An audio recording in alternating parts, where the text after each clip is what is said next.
mỗi chuyến đi đều giống như đang giúp mình bù đắp cho những điều còn dang dở của nhiều năm trước.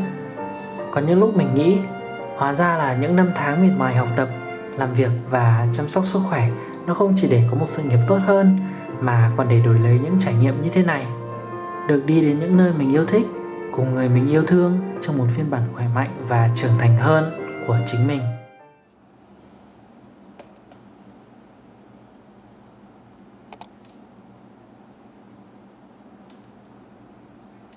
Thế nên ở sân 7 mình thường đá cánh nào cũng chơi được, nhưng cánh hay nhất có lẽ là cánh phải, cứ có khoảng trống là bứt tốc. Sau khoảng 10 phút đi bộ xuống dốc, tụi mình đã đến được khu hẻm mèo, tiếng Nhật là Nekono Hosomichi.